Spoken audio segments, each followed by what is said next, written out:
6:07. I'm going to call the meeting to order. I'm going to go through roll call. Alex, are you recording now? Thank you so much. All right, I'm going to go through roll call. Tina had to leave. She will do the minutes off YouTube. So Ken Nelson. Here. Jonathan LeBlanc. Here. Tim Neville. Here. Melissa Everett. Here. Doug Maxellen. Here. Gina Sakala is here. We also have Donald Nunes. Tom, I don't know your last name. Hibbard, and Chris Cycli. And is Sam still here? I don't see her. Oh, there she is. Yeah. Sam D'Agostino. And then we have Scott Ryder is absent. Tina LeBlanc is absent.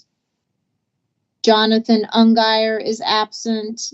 And Bethany Olette is absent. All right. Approval of minutes we're going to push as well because I don't think they would pass tonight because, Ken, I think you would have to abstain anyway. Yeah.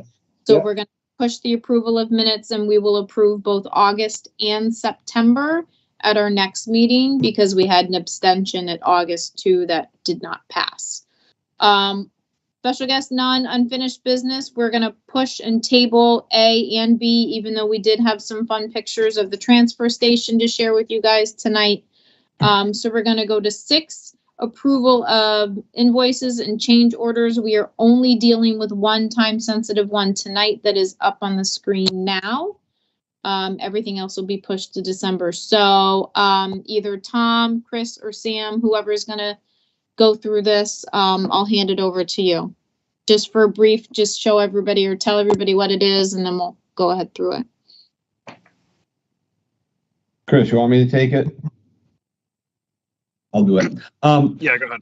After the area we're talking about is, everybody's familiar with the school, the sloped roof, gabled roof above the cafeteria gymnasium. We finished the roof. We had some rainstorms. There was some water leaking in. We really didn't think it was the roof. What we identified is the low masonry walls, not the gabled ends, on either side. We thought those were leaking. They did put some plastic over the areas where the water was leaking. Went through a couple of rainstorms and the leaks did not occur. So we have established conclusively that it is a problem with the brick wall that it's leaking. So what we're proposing in this case is it's only maybe 4 feet of brick underneath the eave, 4.5 feet. There you can see it. And we're just proposing covering that and running the membrane all the way up. And so it'll just effectively be a roof from the gutter line right down, cover that silver through wall flashing, and that should take care of the issue. And this is for Eli Whitney? Yes. And correct me if I'm wrong. Go ahead. No, go ahead. You can finish and then I'll ask. Yeah, you can see we just did areas where it was leaking. We thought, if the brick is in a condition where it's starting to deteriorate and is absorbing that much water, we thought the prudent course of action was just send her up there just to do the whole length of the wall. Right. So correct me if I'm wrong. Didn't we approve some of these change orders last meeting to do either some of the plastic or the membranes, or was that a different section? I think you discussed it. I don't even think I was at the last meeting. I thought we approved parts of it or a section of it. Right? Under one of the other changes. This was one of the change orders at the last meeting. It wasn't obviously what you're suggesting tonight, but either doing we tabled it. We tabled this at the last meeting. This was not. Okay. Yeah, that's right. At our last meeting. That's right. Okay. We didn't go over this because we only got the change orders at the last meeting, literally like an hour before. And we really did not have time. That's right. We really didn't feel we had the appropriate time to really review them and to look into them and to present. You're right. That does make sense. Yes. I do know. I feel like we did discuss it, but I think that we discussed it to the point where you had just gotten it. Okay. Yeah. So scrolling down, the grand total is 15,368.60. Right? Yes. $15,368.60. And opening it up for questions. Does anybody have any questions? Well, just my regular question. Wait, hang on one second, Oh. Doug. Only because I saw Ken's hand first. I'll Oh, to go ahead. Ken, and then you can go over. Yeah, go ahead, Ken.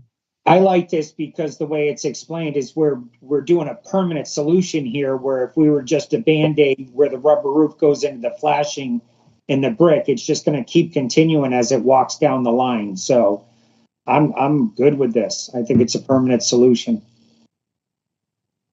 Awesome. Thank you. Go ahead, Doug. Yeah, no, just the same question. Like, is Don and Chris, everybody good with, just for the record, with the quantities and everything? Yeah, I'm fine with it. I think it's a good hybrid solution, because the last time that we talked about, there were like spotted areas around or the entire thing. This is sort of a hybrid solution that it's kind of right in the middle of everything. I said it doesn't include the gable end, so that's fine, and I'm totally comfortable with it. Okay. Awesome. And so maybe just for the future, not only on the invoices, if we can just have somebody's signature, but so we're good with it. Maybe on the change orders, we can just have somebody's signature or sign off on it in the end. That would be great too.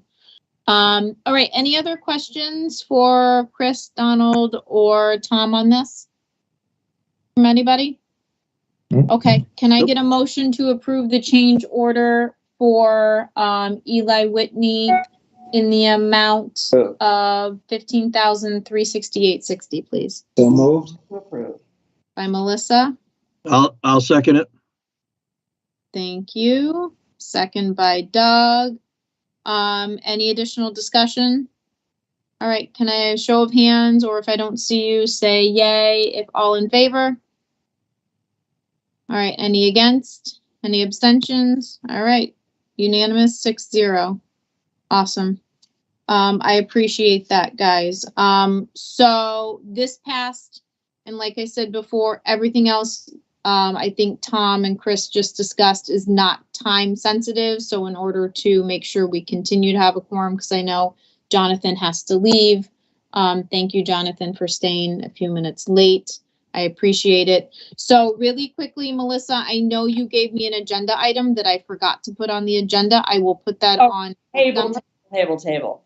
It's really, I want to find some time when we have bandwidth to think about renewable energy and, the recommendations from the Plan of Conservation and Development that could affect, the opportunities. But I think it's important, not urgent. Okay. I'll throw you on the agenda for next time on one of our meetings in December, but I do owe you an agenda item. I forgot to put you on that so I apologize. Yeah. And then we'll have some additional updates from the transfer station, and we'll do the rest of the invoices and change orders. Is everybody good with that? Yes. Yes. So it's December 8th is the next meeting, is that correct? So it would be the second week in December 8th. Please mark your calendar. Yep. Unless something crazy happens, that's going to be our next meeting. And for anybody who is new, we alternate with the JFK committee. They're on the first and the third Thursdays. We're scheduled for second and fourth Thursdays, but I only schedule 2 meetings a month if there's something pressing. If not, we can have it all done in one meeting and be conscious of everybody's time, or mindful of everybody's time. All right. So I appreciate everything. If I can get a motion to adjourn by somebody, please. Yep. Second. So motion first and second, all in favor? Aye. Aye. Any against? Perfect. All right. We are adjourned 6:37. Thank you again, Ken. Thank you again for jumping on. Jonathan, thanks for staying late. And thank you for everybody else for coming. Job. Thank you, All right. everyone. Thanks, Happy guys. Thanksgiving. Have a great Happy Thanksgiving. Thanksgiving. I'll go make